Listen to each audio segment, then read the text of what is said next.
Meus irmãos, forte é a palavra.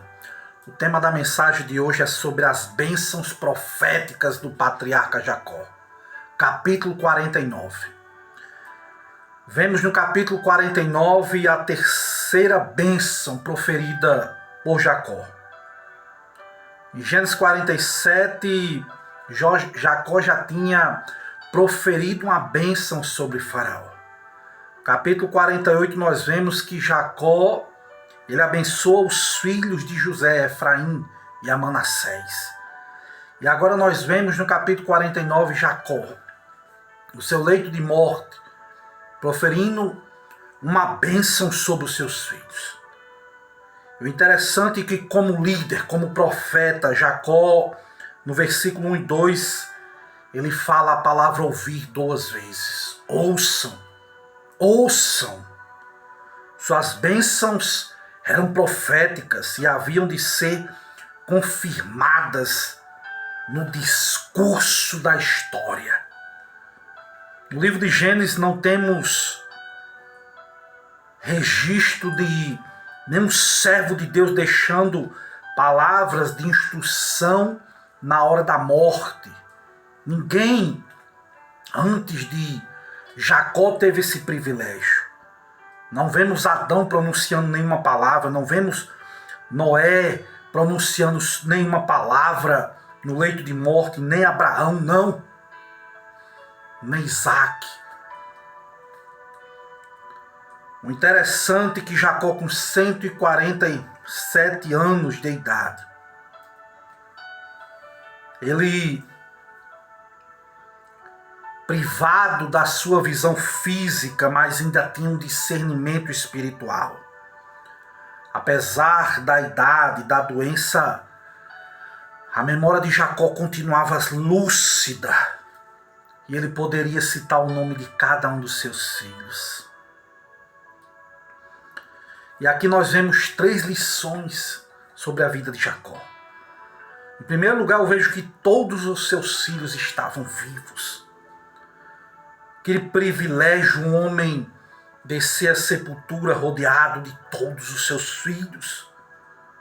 Embora ele tenha chorado pela morte de José, mas Deus tinha conservado o seu filho vivo, para agora estar para ouvir as palavras proféticas do seu velho pai Jacó. Em segundo lugar, eu vejo que a bênção proferida sobre os seus filhos foi uma bênção pública, em contraste com a bênção de Isaac. Diferente de Isaac, que transferiu a bênção divina atrás das portas fechadas, criando rivalidade e convivência entre os pais, irmãos, Jacó impetra sua bênção publicamente, convocando todos os seus filhos a se reunirem do lado dele. Em terceiro lugar, eu vejo que a bênção proferida por Jacó foi uma bênção profética. Jacó é um profeta. A bênção a seus filhos não emana do seu próprio coração, não, mas emanava do próprio Deus.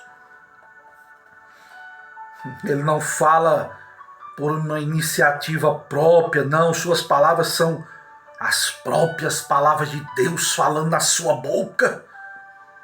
Era um profeta inspirado por Deus. No capítulo 49, os filhos de Jacó são os receptores das bênçãos proféticas. Em primeiro lugar, nós vemos aqui o primogênito de Jacó, Rúben. Rúben era o primogênito, era as primícias do seu vigor físico. Tinha vantagens físicas, materiais, espirituais. Porém, ele infelizmente caiu numa elevada posição quando subiu ao leito do seu pai Jacó para coabitar com a sua concubina Bila. vemos que Jacó tira de Rúben o privilégio da primogenitura. Esta era uma porção dobrada da herança e é dada aos filhos de José, a Efraim e a Manassés. O sacerdócio passa para Levi, a casa real vai para Judá. Lá abaixo, o perigo que se corre quando deixamos as coisas de Deus, podemos perdê-las e outras podem alcançá-las no nosso lugar. Podemos aprender da profecia de Rúben uma solene lição. O pecado tem consequência para nós e muitas vezes para os outros. O pecado de Rúben atingiu não só a sua vida, mas a dos seus descendentes também. O primeiro se tornou o último. Muitas vezes vemos os pecados dos pais sendo visitados nos filhos. 3 coisas devem ser destacadas sobre Rúben. Em primeiro lugar, Rúben era um homem sem domínio próprio. Assim como Esaú, por ser profano, que desprezou seu direito de primogenitura, Rúben, por lascívia, desprezou uma elevada honra. Jacó diz que Rúben era impetuoso como a água. A água é boa, ela é necessária quando corre no leito do rio. Mas quando se precipita para fora das ribanceiras, ela se transforma numa grande destruição, como um dilúvio.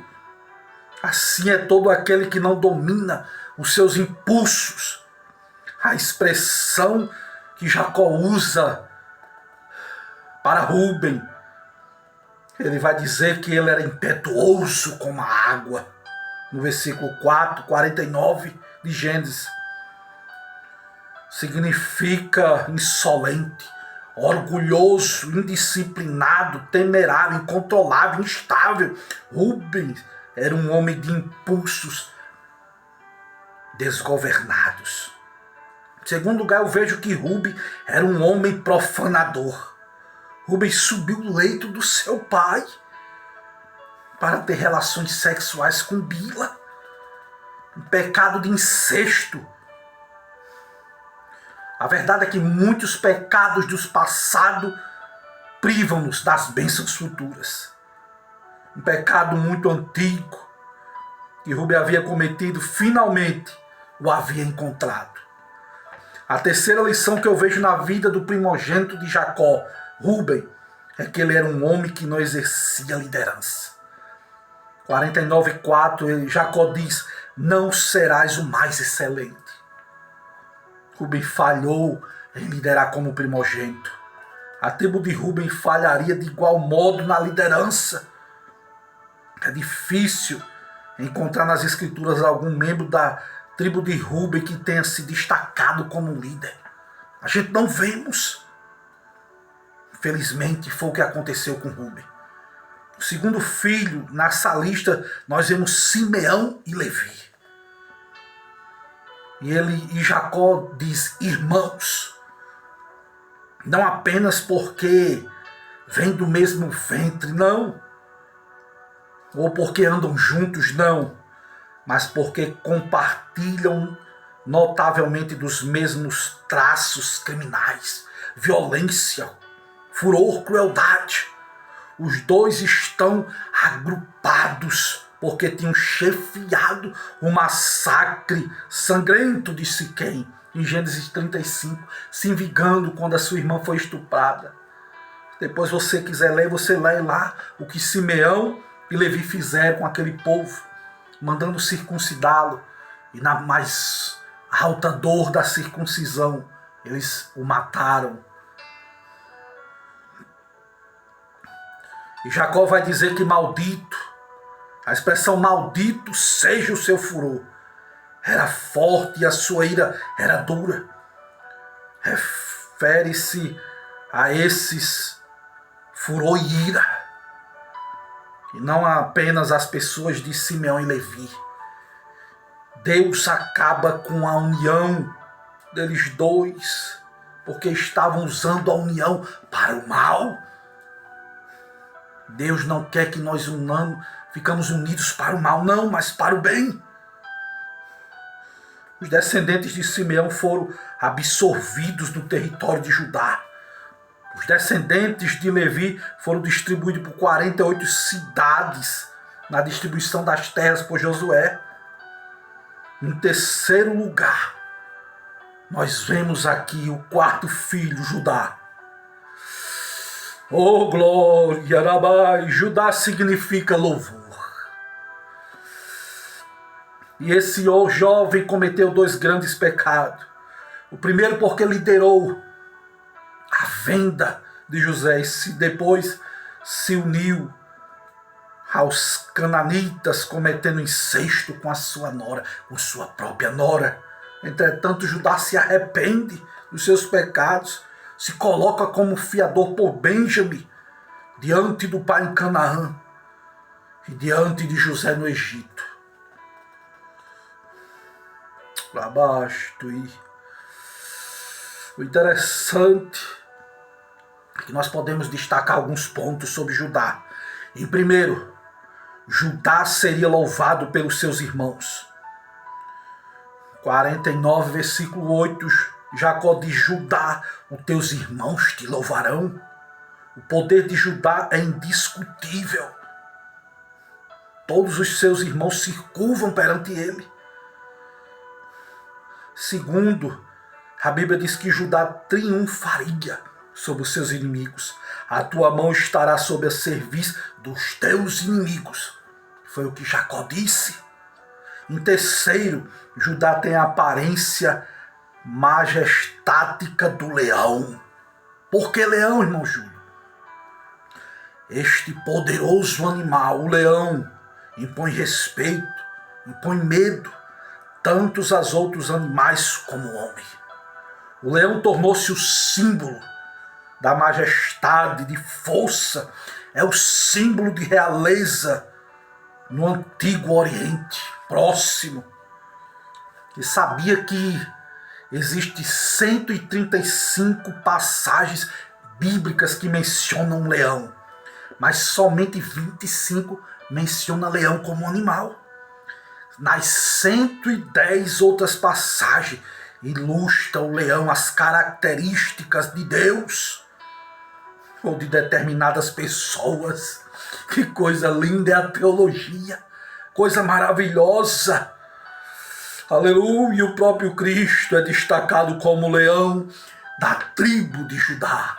Eis aí o leão da tribo de Judá. Aleluia. Em quarto lugar, nós vemos que Judá tem a eminência e realeza no versículo 10. O cetro não apartará de Judá, nem o bastão de entre os seus pés, até que venha Siló. As palavras até que venha Siló pode ter um significado de descanso. A palavra Siló pode significar doador de descanso. Os protestantes estão bastante unidos em considerar que Jesus é o cumprimento desta predição que saiu dos lábios de Jacó.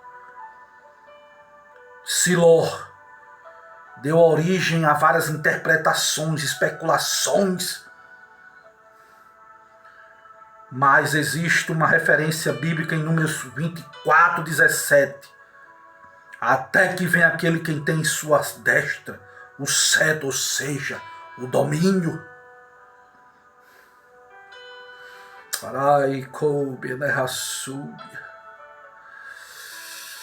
Em quinto lugar, nós vemos que Judá desfrutaria de riqueza exuberante. No versículo 11, ninguém, senão um indivíduo incrivelmente rico, amarraria um jumento a um ramo mais seleto. Por quê? Porque o jumento come as uvas. Tem que ser muito rico para amarrar um jumento próximo de um pé de uva. E ele fala de lavar as vestes em vinho. É outra imagem de incrível prosperidade. Você sabe que o vinho é algo caro, é algo caríssimo, e ele diz, vai lavar as vestes com vinho. A descendência de Judá. Judá, no versículo 12, desfrutaria de beleza real, fala da brancura dos dentes dele, dos olhos que brilhavam. É um sinal de bênção.